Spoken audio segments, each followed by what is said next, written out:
Anybody, you know. Okay, folks, well, welcome to Mallard 75 celebrations. Today we've got something quite special for you. I mean, Mallard, the locomotive, was retired 50 years ago. That's quite a long time ago. And with us today, we've got some drivers and firemen who work steam in the days of steam. And that's almost 50 years ago as well. So we've got Alf Smith, Walter Blazey, David Cote, Ron Birch, Ron Birch, Harry Knox and David Cote. And what we're going to do is we're going to ask them to introduce themselves, say something just briefly about their working career, and then give us an anecdote about working steam.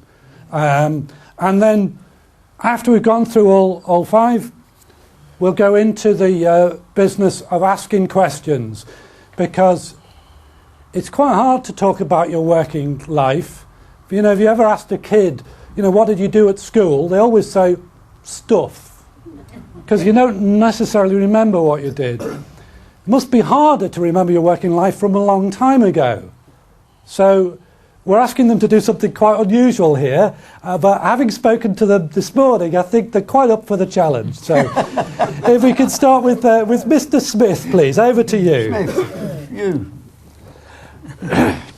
Thank you very much. You said you'd drop me in it. Anyway, my name's Alf Smith, known locally to my colleagues at King's Cross Top Shed, where I started in 1939. They always used to call me ACH. That was my initials, Alfred Charles Harry, and always called me that. I started at Top Shed when it was a heavy working depot. Very working. I think we had somewhere around about 1,000 engines in that depot, including the Grizzly A4s and the A3s, the V2s, the Green Arrows, you name it. The engines were all stationed at King's Cross. I started firing in 1940. February 1940 I started firing, and I worked right the way through until eventually I ended up on the big uns, the big boys. And my regular engine I had with my driver, Joe Burgess, we had Mallard. And I was on Mallard for nearly 4 years. An engine that was designed, built, miles before their time. They had no, what should I say, they had no masters. They were a master of their job. High speeds, 100 mile an hour was no problems, and more. I was not there around when the Mallard broke the world record, but I have somewhere in my home, I have records of 114, 115 mile an hour trips that we done in the course of our link progression. Everything that we done was in link progression, in seniority and everything. Now, Wally, he started 2 or 3 years after me, but he was junior to me and he remained junior to me in the link progression. If there was any link movement, I went first and he would come in his own time. Yeah. So our life on at Top Shed, it was a good shed, a wonderful crowd of blokes, and what can I say about it? If you wanted help, they were there. They would never turn their back on you. They were there to help you any time you need. If you had trouble on the road, they'd help you if they could get to you. So this is my life on the footplate. I started in 1939 and I've retired. By the way, unfortunately, I can tell you that I'm 92 years of age. And I've had a wonderful life on the footplate. Thank you very much. Okay. Thank you. Well, that one, Wally. Okay, can we have Wally Blazey then? Yeah. Hello everybody. My name's Wally Blazey. I'm 88 and feel it as well. I started on the railway in April 1941. My first job was a cleaner, and I started at 7 o'clock the first morning, and they give me a bucket with paraffin and a white paste in it, and they said, number 10,000 down there. Do you remember? Does anybody know 10,000, the Hutch engines? 10,000 is in number 8, go and clean the underneath. And I went down there, and unfortunately it had hit a bullock the day before. And so I had plenty of meat and all that to clean out. So that was my first job on the railway. I was a cleaner for 13 months. I was a fireman for 13 years. And I was a driver for 35 years. I had quite a few drivers, and there were some different drivers and some awkward drivers. And when I first started, the driver was law. What the driver said went. If you was a fireman, you stayed the fireman's side. You was not allowed to go over the driver's side. Even some drivers used to put a white chalk mark down the middle of the engine to stop the fireman walking over. And the first time you went for the driver, he'd say, "What's your pay number?" 700. Ooh. Not taking you. Because if you were 700, you was a new fireman. When you become a proper fireman, your number was 600. Then you went down to 400, etc., etc. So, can you fire left-handed? No. Well, I'm not taking you. So the driver's word was law. We worked all through the links, shunting yard, local freight, all of them. Suburban was very, very good. Had a nice driver, and if you've never had egg and bacon cooked on a shovel, it's beautiful, absolutely beautiful.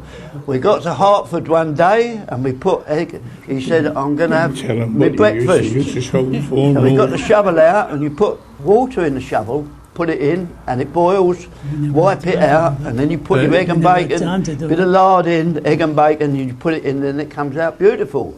Yeah. Unfortunately, the shunter had unhooked us and we went over and he said, "Bring her back." Well, when I opened the regulator, up it's in the chimney when it's egg and bacon. So it's all different. I've got so many things I could tell you, but because I haven't got time, I know that. My main line experience was, I had two drivers. One was driver Hall, Bill Hall. I don't know, somebody must know, he wrote a book, Engineman Extraordinary, and he was an Engineman Extraordinary. He never used to carry a watch. His idea was to get from point A to point B as soon as he could. And like working the Yorkshire Pullman out 5:30 from King's Cross, we get through Peterborough at 6:54.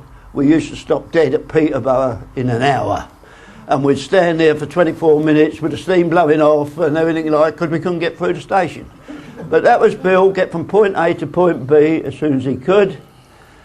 He broke my arm on number 60,009, which is an Edinburgh engine, on the water troughs at Birch Doncaster. And he was a man that, he was a driver. So many things I can tell you about the law, but it'll take you all day. My other driver was Shirley Frost. 60,008 was my regular engine.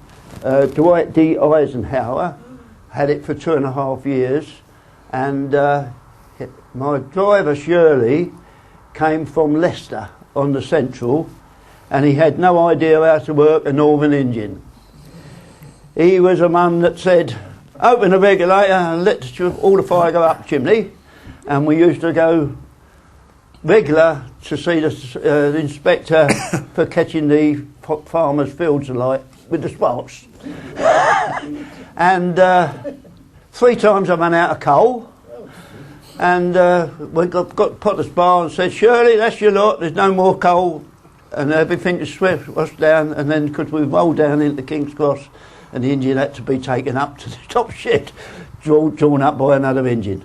I retired in 1989, 48 years on the railway.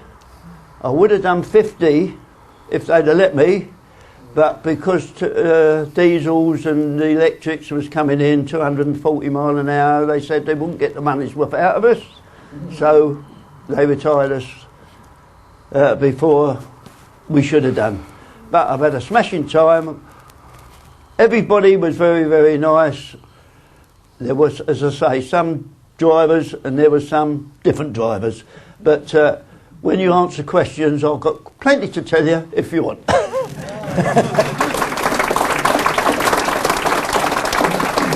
Where did you call that up from?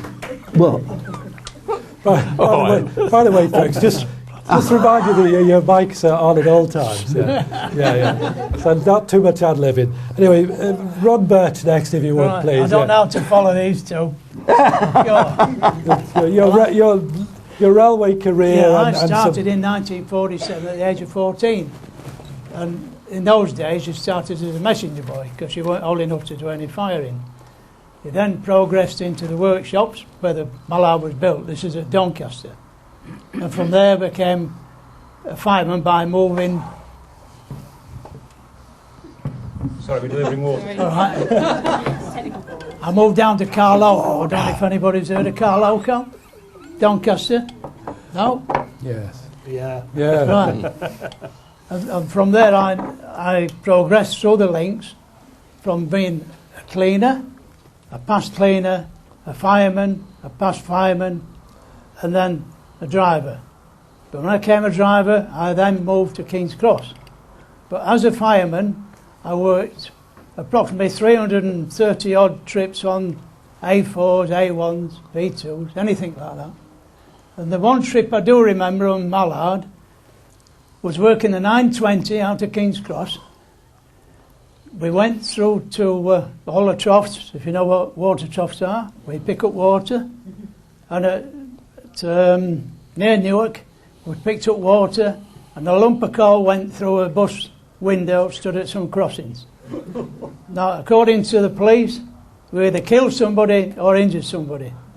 And then when we got to Doncaster, they took the engine off, and we had to go see the police. But what happened after that, I've no idea. But then my career carried on to King's Cross, and I became a driver at King's Cross through the links to become a top link driver on HSTs and 91s. So that's my career, 50 years, and retired in 1996 because it was privatised.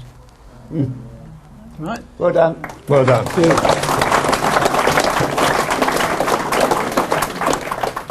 Okay, we have Harry Knox from Haymarket next. Thank you. Thank you. Well, I'm very much the boy in this illustrious company. But I have had a railway career spanning 50 years. I didn't start on the footplate. I started in a wayside station in North Lanarkshire as a booking clerk and absolutely hated that, and very quickly put a transfer in to become an engine cleaner at Edinburgh Haymarket shed. And I went to Edinburgh Haymarket in February 1957. I very quickly was passed out as a fireman, but was never a registered fireman. But at Haymarket we had 7 A4s, we had 49 big engines, Pacifics and V2s. It was a passenger shed and a lot of heavy work. In the first year as a past cleaner, the management tried to keep boys away from the main line. But in my second year, I was getting marked up for full weeks firing. So I started swapping shifts. And my first shift on an A4 was the 0357 Edinburgh to Aberdeen, the Aberdonian, 3:57 in the morning. A shift that most firemen hated, so I had no problems getting a swap. But my driver was a top link driver, Bob Proudfoot, and his nickname was the Undertaker. And he was a tall, thin gentleman, and in the darkness of the shed in a cold morning, with his black railway mic on. He looked like an undertaker. So he said, you know, who are you? What are you doing on my engine? And I said, well, you know, I'm your fireman for today. And off he shot. And there was a row, I understand, as big as a fight in the running foreman's office, but he was told he had to take me. The engine was 60004 William Whitelaw. So I made the engine ready, we went off shed, went down to Waverley, and sitting waiting in the Aberdonian coming in, when there was a rattle at the cab doors, and a locomotive inspector joined us. Bob had refused to take me unless a locomotive inspector travelled. So I went to Dundee, and we had plenty of steam. And whilst we were having our break at Dundee, he was a bit more amenable and started directing the odd question towards me. So the inspector said to him, well, are you quite satisfied with your fireman? He said, we're no hame yet. So that was that. But I spent the week with him, and I had other firing turns. I didn't go on in a career on the footplate. I moved from Haymarket.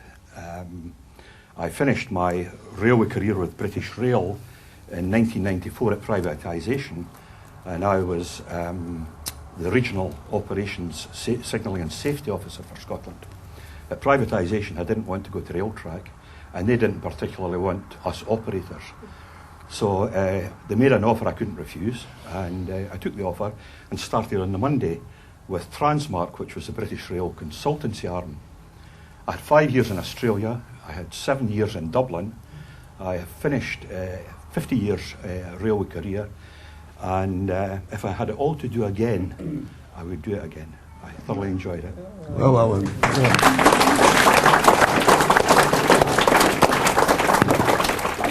Okay, well, thank you very much. Our final victim this afternoon is David Cote, who is still out there on the railway, but he'll tell you something of his railway career as it started and what happened next. And we'll just need to put this mic on, Dave. You've lost it. Hang on. They'll probably hear me anyway.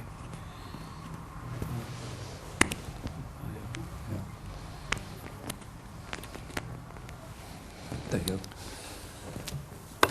Hello everybody, I'm David Cote from Doncaster. Started at 15 years of age as a cleaner, as all the other on the panel did.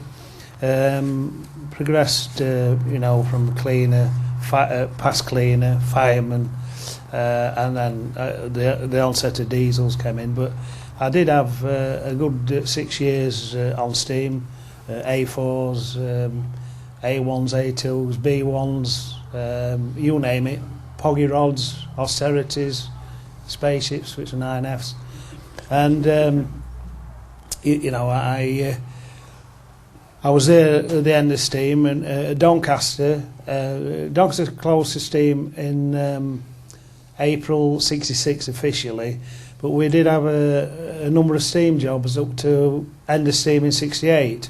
One job not only being he used to come down from Leeds Central 5:10 p.m. at night to Doncaster with a LMS Jubilee on, one of the Elbert Jubilees, and we used to work it back in the morning 2:58 from Doncaster West Yard to Leeds Central parcels, and then we used to get relieved at Leeds Central by Ardsley men. We used to go and sand the rail up to Ardsley for us working the diesel hauled 8 o'clock first train to King's Cross. So I had a good gollop of steam of varying sorts of regional traction. 1969 was really the highlight of my career.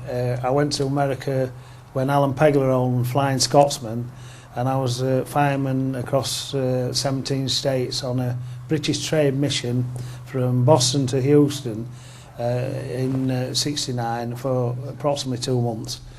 And I can tell you it was hard working, and it was hard playing, if you get me drift. We had 9 vehicles. six of the vehicles was the guts of them were ripped out and exhibition stands put in the 6 vehicles. There was 2 Pullman cars from wartime era and the final coach, the back coach, was an observation car which had a bar in it called the Fireman's Rest. And you know, the thing was, we did some long runs. One notably was from Atlanta, you know, across the states, Georgia and what have you, and we did 712 miles at one stint. And I was the only fireman. There were 2 drivers. There was Henry Foster, lovely guy from King's Cross, and Norman Clark from Doncaster, Nobby, and I was the only fireman. And I just had 6 hours rest firing 712 miles, which is, you know, by today's standards, quite a feat, I would say. And then, obviously, I progressed then, you know, diesel era, on all forms of traction, got passed out to early 70s, and learnt all different sorts of diesel traction. I then went early 80s to Neville Depot at Leeds to become a regular driver because the promotion at Doncaster looked pretty grim. And there obviously learned HSTs and all the different forms of traction, all the air brake units. Well, at the time there was only one air brake unit, that were the 141s, which were string and sawdust for braking. You know, you couldn't stop anywhere with them. They were hopeless until they reworked them. So I learned practically all the 150 series from then on. Came back to Doncaster when the train crew depot based on Leeds Station theoretically shut in Neville Hill, although it's still there, and Albeck depots, and then we all got a 12C move, which you could go anywhere on the system, you know. I went back to Doncaster, my own depot. And of course, then after a while, steam started coming back onto the main line, you know, through different quirks of fate.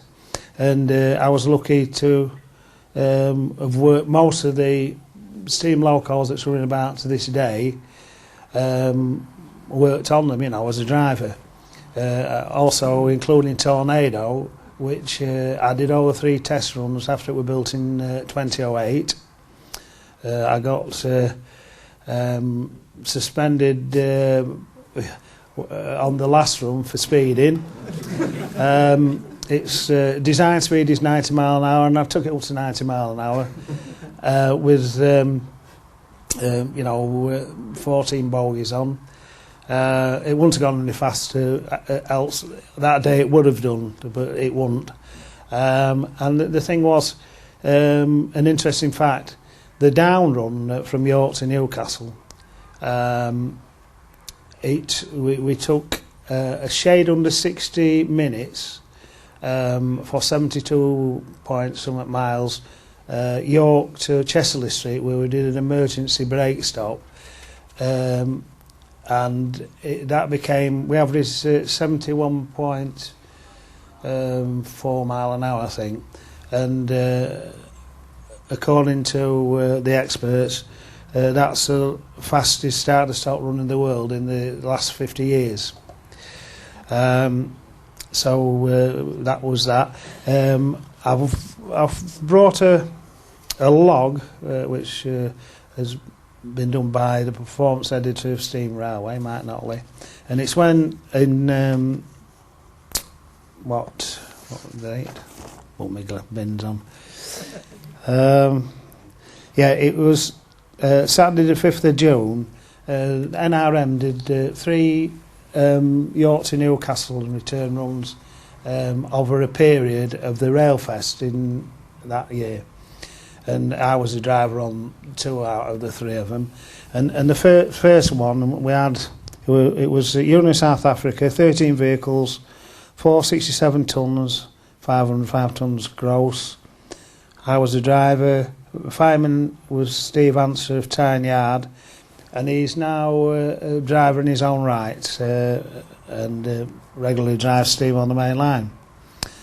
And I'll read the last on the up run. I'll read the last few paragraphs. Croxdale behind us, we could get back to the serious business of trying to match the smart schedule, and how well she did, picking up to 65 mile an hour on the largely adverse section through Ferry Hill to milepost 55. Now with her head down, Union South Africa began to fly, and soon after Aycliffe we hit the 80 mile per hour mark. This time there's to be no diversion through the platform at Darlington, and we bore down on the station as many as the A4 has done before, whistle blowing at 82 mile an hour. Despite the checks near Durham and the Croxdale slack, we had lost just 13 seconds on the 40-minute booking from Newcastle. The 1 in 438 down to Crossbar produced what was to be the high speed of the day, 84 mile an hour, and we sailed up to the 1 in 391 to Eriholm at a minimum of 77.5. Now we will make the best of our way home to York, and speed was back in the 80s as we passed Carlton, and remained there until double yellows were sighted on the approach to Northallerton. Surely there could be nothing in front of us.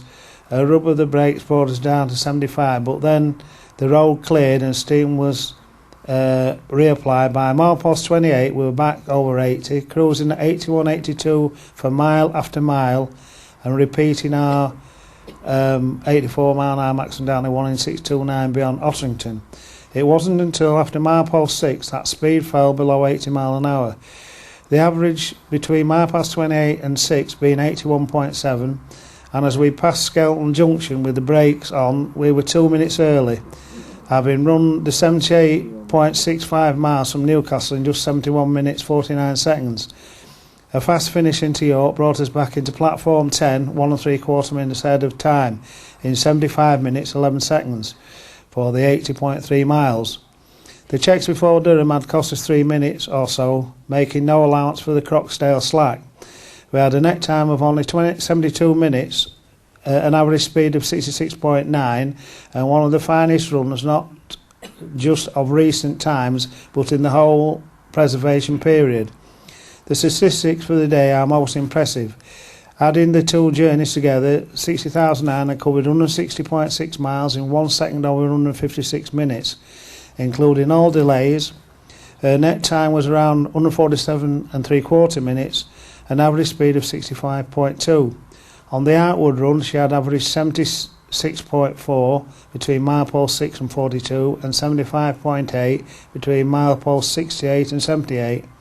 On the return, she had produced an average speed of exactly 80 miles per hour between milepost 54 and Skelton Junction, a distance of a little less than 52.4 miles. That's constant 80 mile an hour for 52 miles. Combined, these give a distance of just under 98.4 miles covered at an average of 77.9 miles per hour. Incredible. How thoroughly deserved was the round of applause that she and her crew got as they left the train at York. It doesn't really get much better than this, and what a pity that when it comes to writing the next top link I shall have to keep the details to myself. Very frustrating. Now I'm retired, they can do what they like. Thank you. Thank you.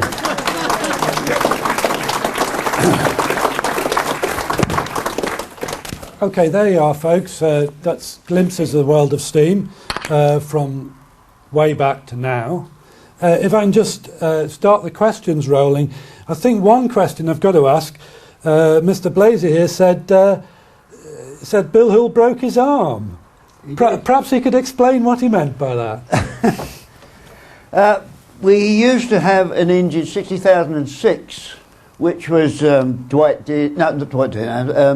Sir Ralph Wedgwood, and that was our regular engine, and all our trains, we used to work. Well, we worked the Capitals Limited, which was the prior to the Elizabethan, if you don't know, and we was working it down to Edinburgh, And approaching York, we had a hot middle big end and if you don't know much about that, there's a little phial of aniseed there, and when what's name gets hot, it breaks and it smells, and you know you've got a hot big end. So we had to stop at York, and the engine had to come off, and they put a V2 on to take it to Edinburgh. On the way back, they give us 60,009, which is in the what's name now, and we relieved the Edinburgh crew just before Northallerton, come through Northallerton, and the first lot of water troughs was at Blazey, which is just this side of Doncaster. Now, Bill, I told you, is we're one for speed. The speed over the water troughs at that date was 65 mile an hour, and Bill was doing 85. If I had my own engine, I used to know exactly how many turns to put the water scoop down to scoop the water up. And it used to be 5.5 turns, and it used to take the top off the water, lovely, fill the tank, didn't spill a drop. Beautiful. So if you had your head out, you wouldn't get wet. If you didn't know what the scoop was going to do on the other engine, I used to put it down as far as it would go, pull it back 2.5 turns, and it should take the top off the water. Unfortunately, I stuck my head out and there was no water being picked up. So I lifted the catch to turn it down, and suddenly it took the water, spun the handle round and hit me on the arm and broke my arm. So fortunately, I had Chief Inspector on the engine, and so now they was deciding what to do, because I couldn't do the firing. The Scotch fireman was in the train, all dressed in his suit and everything like that. They could have got him out to do it. They could have stopped at Grantham, which was the next station, and asked for a fireman. And now to do that, what you have to do is approach a signal box and go, cock-a-doodle-doo, cock-a-doodle-doo, cock-a-doodle-doo. And the signalman would come to the window, and you would throw a letter out, wrapped in a bit of coal, saying, please, please get me a fireman from Grantham. Or the other thing is that Bill and the inspector would have to do the firing. So they had a chat between themselves, and they decided that they would do the firing. So all I'd done was get in the tender, scrape the coal down, and they took it in turns. Once the inspector used to go and do the driving, and Bill done the firing, or they'd change over. So we managed to get the King's Cross that way. Okay, thank you. Well done, boy. Yeah. Okay, time for some questions now from the audience. I'm sure you've got some questions about working locomotives. Do we have a roving mic? Oh, there's a roving mic at the back with my glamorous assistant. So, has anybody got any questions for us? A gentleman here with his hands up. Thank you very much, gentlemen, for your talk. Well, thank you very much, gentlemen, for your talk. Very, very interesting indeed. Now, all of you have talked quite a bit about the relationship between the driver and the fireman. How some are very, very strict on you. Did the engine driver earn a lot more money than the fireman? Not really. Yes, the engine driver was God in them days, and he was quite a bit. You started like a cleaner right on the bottom of 28 and 9pence I was earning to start with, and then when you become a fireman you went up to about £3, and the driver was on about £7 a week or something like that, but quite a bit double than the fireman. Thank you very much. So, do we have anybody else to ask some questions? This is a rare opportunity to talk to people who were there. Gentleman here. Hello there, guys. Lovely to meet you all. Did you ever get a chance to meet a couple of the Haymarket drivers, Bob Marabou and his fireman, in that lovely film that they did on the trip up to Edinburgh, when they changed when they actually changed drivers going through the corridor? We saw the crews going through the tender corridor on the trip up to Edinburgh. The Elizabethan? Yes, that was where they did the coronation scarp. Yes. Bob Marable, yeah. Yes, Bob Marable was a King's Cross driver, yeah. He started doing the Elizabeth, well, not the Elizabethan run, the Capitals run, just after the war, when they first started it again after the war.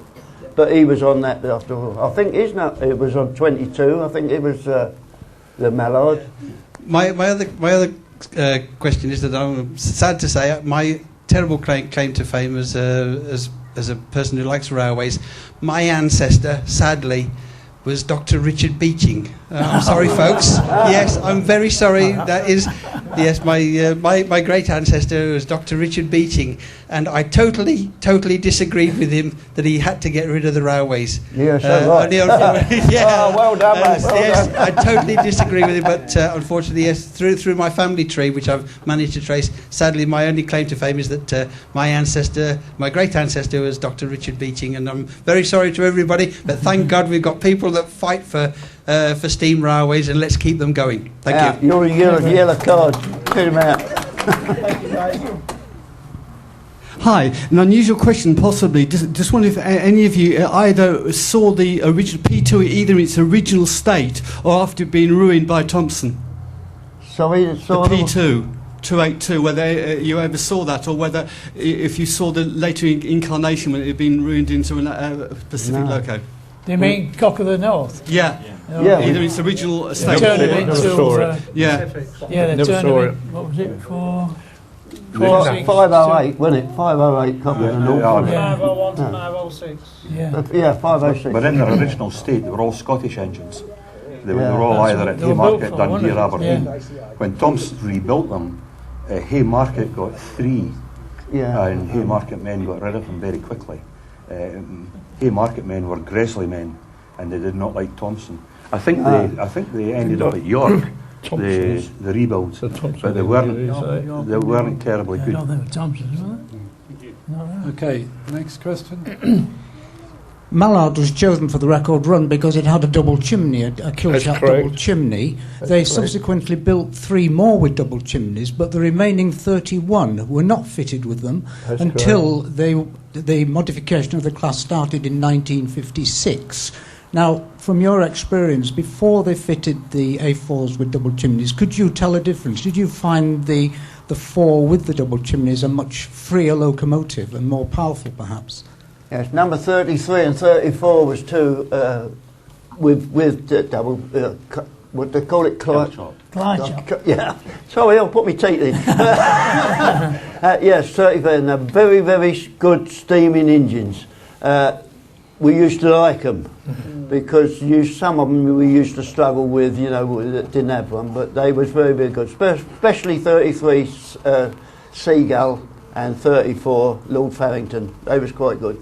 The A3s fitted as well, didn't it? Yeah, They were very good. Could Mr. Knox here was telling me about a run with a single chimney out of Haymarket at lunch. Perhaps you could chip in on this. Yes, we had a preparation diagram at Haymarket where we prepared an A3, and it was for the 10.5 Edinburgh Carlisle via the Waverley route. But we took the engine to Kirstoften and worked a local train, all of a 14-minute journey, and it was quite a high point in a cleaner's career, 14 minutes in the main line. But one morning we had taken the engine round to couple it to the Carlisle, and the Carlisle canal men didn't turn up. The engine was a 60100 Spearmint, the horse of a well-known Haymarket driver. It had a single chimney, and we took with a past fireman, we took the Waverley 10 coaches over the Carlisle road, but as far as Hoyk, we were being relieved at Hoyk. But on the climb up to Fala Hill, which is unbroken 10 miles at 1:70, the engine was beginning to struggle quite badly, and we got over the top with enough steam, and we hadn't come to a stand and got to Hoyk. But a year later, I repeated the trip with a 60057 Ormond fitted with a double chimney, and the engine just about blew off all the way up to Fala Hill. It was such a difference. It was a significant difference and a significant improvement. So yes, there was quite a difference with the double chimneys, and it was quite obvious. Okay. There was a story of a driver said to his fireman, "Do you know this is a double blast pipe?" The fireman says, "Both the buggers are working as well." Okay. Do we have any I had other- the experience of working on both those engines. We was on some speed trials in 1952, and our middle began went Mallard. That was with Mallard. And the time she went into the workshops at Doncaster, to the time she come out, she was in there 6 months for general repair. Well, they had her in there for the beginning. And then that course of time, my driver managed to go and see the governor and ask him that the next engine next A4 coming out of Doncaster, could he have? Well, the next engine coming out of Doncaster was 60,017, which is Silver Fox. Now, she was a single blast engine, a beautiful engine, steam as good as 22, which is a double blast part engine. So from the two of them, when Mallard was coming out of Doncaster Works after 6 months, I said to my driver, Joe, are we going to have Mallard back, or are we going to keep what we've got? He said, I'm having my engine back, which was Mallard. And I was greatly disappointed, because I could still say today that 60,017 Silver Fox was as good as Mallard any time. Steamed well, run well, and she was master of her job. And that's how I found it with it. And I had 6 months on 60,017, and I had 3.5 years on Mallard. Okay, are there any other questions? One at the lady at the back there. Instantly, Joe is actually Joe Duddington you're referring to, isn't it? Yeah. Yes. The driver of Mallard in 38. Hello, we're big fans of Thomas the Tank Engine at our house, and particularly the beautiful illustrations. I wonder whether any of the stories are actually sort of based on any kind of particular fact. I'm thinking of the story where the refreshment lady was left behind, or cows on the line and things. What did you say? Well, I can answer that I one. didn't catch that. The refreshment lady left behind is based on the Tallaght Railway. All of the stories are from the original Thomas books, are based on real incidents on the railway. The one with the steamroller is based on an incident that happened in Ireland, and so on. So the answer is yes. Cows on the line. Well, you had that from the first day. The first day on shed. Obviously, cows on the line were a common, well, not a common occurrence, but did happen. On the same instance, actually, I've spoken to somebody who worked at P-Way in Scotland, and one of the guys always carried with him a very large knife. And this was because first thing in the morning you might come across a carcass of a stag, and he'd been in butchery, and basically they'd all go home with some venison. So, you know, That is true. nothing unusual about the Thomas stories. They are all based on real life. The original ones written by the Reverend Audrey. The subsequent ones, no. Any other questions? Hello. You all talk about working with particular drivers, or working your regular A4 or A3. Did this survive until the top shed closed in June '63, or had that sort of gone by the board? I'm just interested to know if, when you were fireman, whether you kept that same driver for long, long periods, and did that kind of thing, and the engine you worked with survive until the end of steam at top shed? What was that? The top shed drivers was Elite. you moved up the link and you moved to that driver and you stayed with that driver. You stayed with him either till he retired or you was made a driver yourself, and then another one. But always you shot the same driver. The only time you didn't have him was if you was on holiday, or he was on holiday, or he was sick or anything like that, and then you got a spare driver. I mean, with my driver, Shirley Frost, I wish to cross I had somebody different, but, never mind, I'm sorry. Yeah, but you kept the same driver all the time, unless he retired or she did, I think. I mean, some of these drivers had nicknames, you know. Peanut Joe. Yeah. One Lump Burgess. And all funny names, but you daren't say it in front of their face. Oh, no.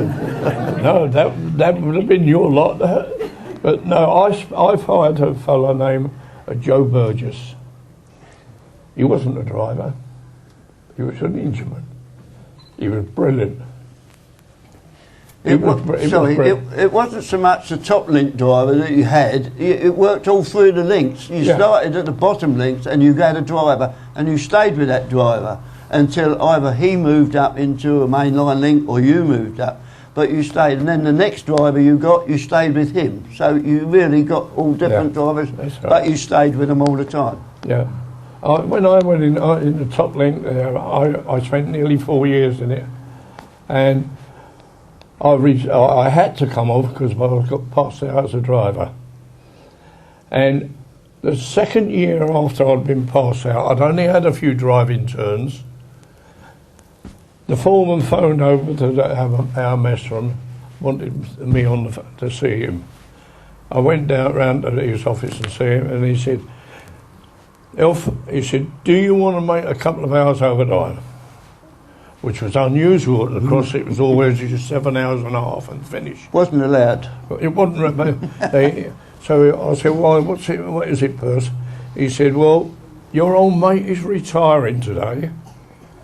He's coming up with the tea time foreman, and he'll be running up into the cross.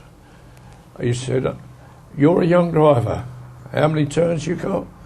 I said, about a dozen. You know, I hadn't a lot. So he said, would you go down and relieve him when he run in at King's Cross? So I said, my pleasure. So I went down there with the fireman I had at the time, and I relieved Joe. And the daily paper was there, our local paper, and on the headlines over this photo of Joe and I shaking hands, it says, the young relieves the old. And that's how it was. When we got rid of the engine up top shed, I met Joe down in the buffet. And he bought you a pint. God, didn't we have a session? We had a session. And that was the last time I saw Joe. And his photograph is in the museum over back here. And the photo that showed Joe in there, there's a young fella at the back, and nobody knew who it was. Then I realised it was me. I never recognised myself. I was such a young bloke. Yeah. But that's how it was at the depot. It was a men's depot. There's no doubt about it. The men's depot. They were good. Okay. Have we got any other questions? We've had Thomas the Tank Engine. We have working the links. Yes, I'm still interested in the relationship between the firemen and the drivers. I mean, were there some drivers that you would have preferred not to work with? And I'd like you to elaborate on that, because, I mean, did the driver make you shovel more coal? Yes. Oh, yeah. Oh, right. yes. Okay, well, if he made you do that, who on the footplate is responsible for having enough coal there to finish the run? You can only fill the tender up with 9 ton of coal. You see, one of you said that you ran out of coal just on the last minute. Oh, yeah. That was on the Edinburgh. That was on the Edinburgh. There's engineman and engineman. Yes. There's drivers and drivers. Shirley Foster met my driver for 2.5 years. He come from Leicester. They work entirely different engines to what we had at King's Cross. And if you was brought up at King's Cross, you was able to work a King's Cross engine as it should be worked. He had no idea how to work a King's Cross engine. And his idea was full regulator, valve down to 25, where a King's Cross engineman would be. His driver was a very good driver. half regulator up to 15% cut off. And the engine would glide along, take time, everything. Our engine was sparking, sparks out the chimney, setting the fires to the farmers' fires alight and everything like that. And all my coal was going straight through, and I was working bloody hard. But you couldn't do nothing about it. He was my driver, I had to work with him. Yeah. But when I first started, as I told you, the driver's word was law, and drivers was drivers. If you was a fireman, you had to do exactly what he said. You couldn't argue. If he said, put some more coal on, you had to put some more coal on. Sweep that up, you swept it up. And as I say, there was one driver at King's Cross, only a local driver, but he drew a chalk line down the middle of his line and said, that's your side and this is my side. And the fireman wasn't allowed to go over. That's the God's honest truth. And there was drivers that said, you're the fireman, you stay over there, don't you come over this side. And as I say, there were some drivers you wouldn't want to work with at all. Yeah. All right? Most of the drivers taught themselves. They weren't taught or trained like today. No, that's right. Oh yeah, that's right. And they didn't know the difference between one driver and another one. No. And the fireman did, because he was experienced different ones, but he didn't tell him he's a better driver than what you are. Another little experience that I've come across. One evening we was working the 445 Newcastle Pullman out of number 10 platform, and when we backed on our train we had 9 cars on, which is about 360 tonnes, and I said to my driver Joe, he was sitting in his seat, I said, I'm going down to the guards mess room and make a can of tea, Joe, which we always done, walk down there. So he said, all right, I know where you are.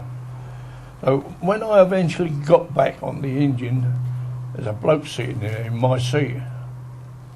And I thought, who the hell's he? Eh? So my driver, Joe, said to me, Alf, may I introduce you to the divisional manager, Mr. And you all know him, Dick Hardy. They all know him. He was a premium man. His parents paid for him. We know what you're talking about. And Joe turned to me, he said, this is Mr. Hardy. He said, he's the governor at Stratford at that time. He said, and I've been telling him the Riot Act that we apply, you and I, on this engine. And Dick Hardy was a man who always liked to have a little go on the shovel. Right? Yeah. He still does, actually. He always had a little, though he was a governor, he always had a little shovel. But he was inclined to do a little bit wrong, and he used to cock you up. So Joe said to Mr. Hardy, if you interfere with my fireman, Mr. Hardy, then you interfere with me. And if you interfere with me, I will stop at the next station and put you off. Now, that was the power that the driver had at that time. He was the governor. And some of them used to let you know it by not pulling them up or dropping them down a little bit, or wide open throttle. Yeah. You can get their own back on you. Oh yeah, they'll bury you. You get in that corridor, that tender, and you're getting back in coal, mate. You've not only got to go into that tender and pull it forward to use it. Just one other thing on the social side. I assume that you're all family men. Yeah. And the gentleman in the middle said that he was moved from Doncaster down to King's Cross. Were you a family man at that time? Oh yes, that was my choice. What did the companies do? Did the companies have accommodation for? Well, it's his friend Dr. Beeching that did it. Right. Yeah. Well, it was the best thing I ever did, moving to King's Cross. Yeah. We had a link at King's Cross. It was called the birth control link. We had one week you used to start at 2 o'clock in the morning And the next week you used to start at 6 o'clock at night, so you never saw your daughter or your son or anything like that, so it's called the birth control thing.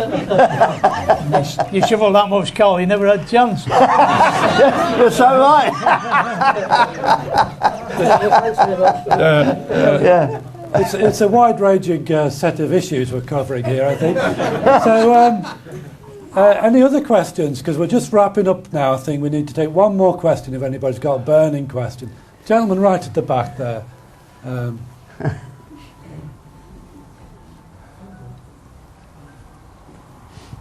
Yeah, my name's Alan Hewitt, and I was a fireman at Stockton, started at Stockton. I heard rumours that when the Gresleys first came out, was that right that you were issued with a leather apron to strap to your left leg and your right leg, and long gauntlet gloves for when you were cornering? That was the big A1s, not the Pacifics, A4s. Yeah. You had a bigger firebox on an A1. Yeah, but did you get these leather straps and that? These, the King's Cross men did, but the Doncaster men didn't. No, and the big gauntlets. Yeah, yeah. With a leather apron. Yeah, yeah. The fireman. There was an apron you could strap to either your left, whether you were a left-handed, right-handed fireman. So you didn't get burned. Yeah. So you didn't get burned. None of them. Yeah, King's Cross men. I never had one of them in my life.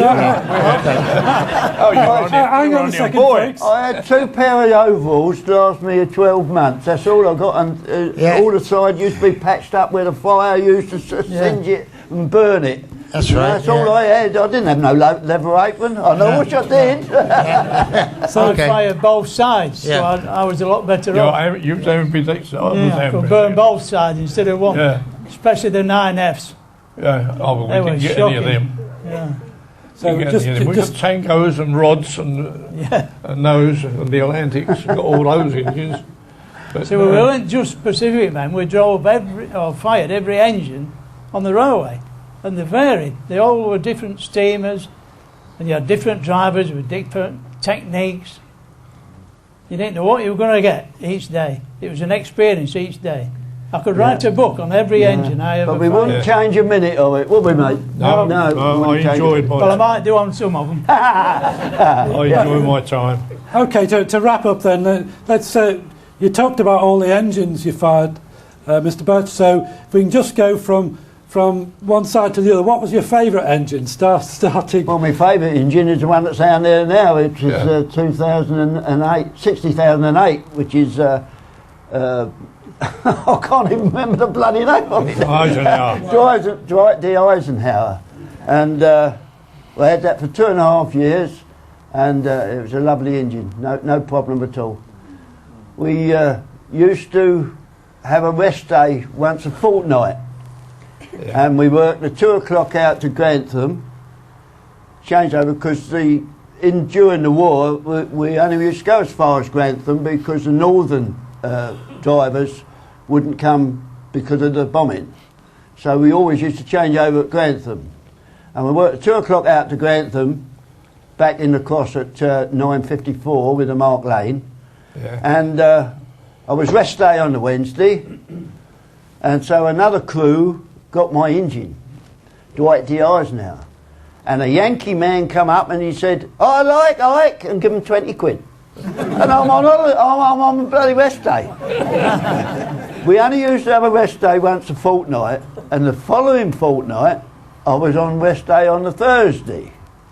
And we worked at 4 o'clock out in the morning to Grantham, back in the cross at 11:56. And the bloke come up and he said, can you do these, driver? And he gave him 2 cup final tickets, and I was on bloody rest day again.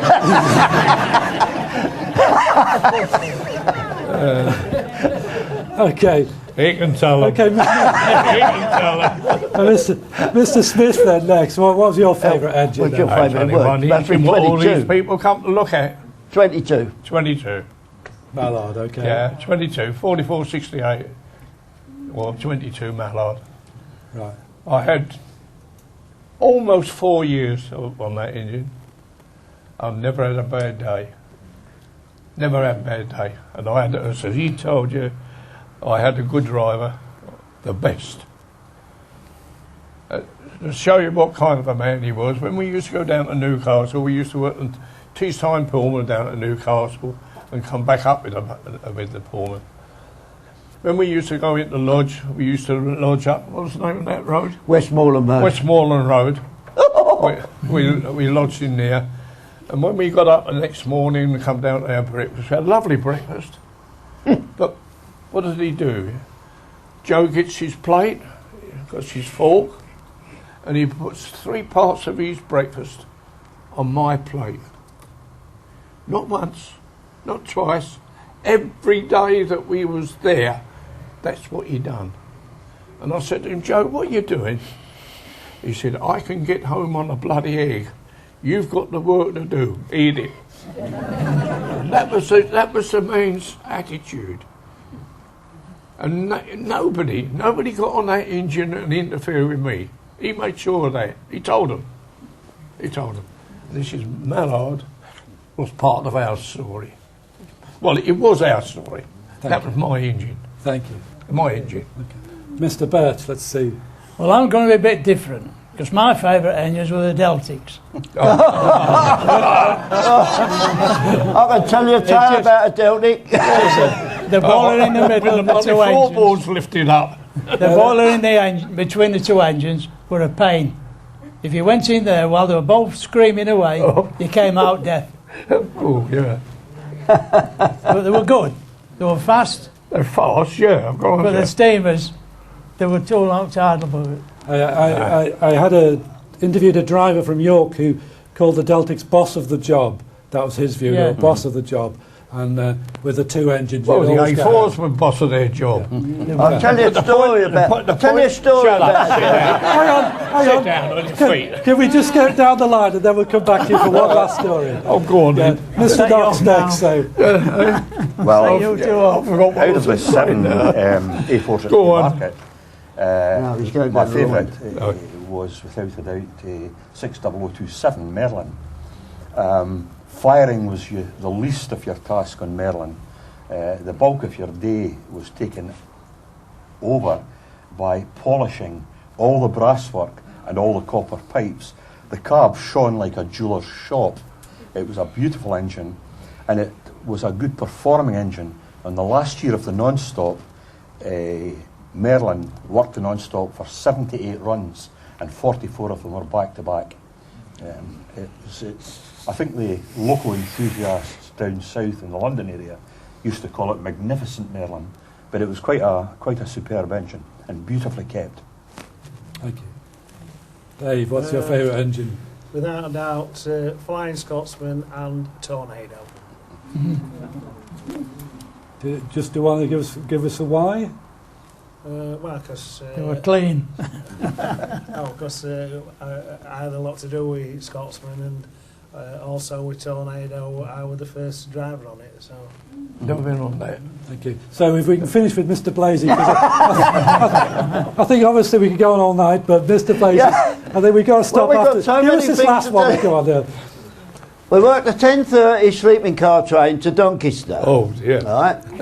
And when we got to Doncaster, we changed over to work the 3-9 back from Doncaster to King's Cross. When it came in as a Deltic. And you never see a Deltic of a night, because they use them for the best trains during the day, you know, Flying Scotsman and everything like that. Deltics never used to run of a night.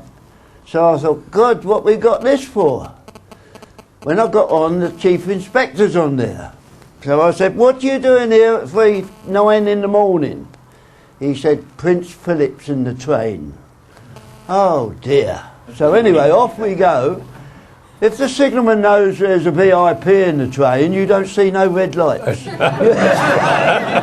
You see green lights all the way, and we went all the way, green lights through Grantham, through Peterborough, Hitchin. When we get to Potter's Bar, speed road's going from 80 to 60, and then it's 40, 25, 8 mile an hour into King's Cross. So I thought I'd better bring the speed down. So I touched the brake to bring the speed down, and it's like hitting a brick wall. Bang! We stopped dead, and everybody fell out of bed, including Prince Philip. So anyway, eventually we get into King's Cross, and the chief inspector said, "See me tomorrow when you sign on tomorrow night." So the next night I signed on and went to his office and he was there. So he said, "It's all right," he said, "it wasn't you," he said. "It was a time when they was changing the trains from vacuum brake to air brake trains. Yes. And they put this new valve in the front of this diesel and it had frozen up. And then when I put the brake on, everything stopped, so everybody fell out of bed."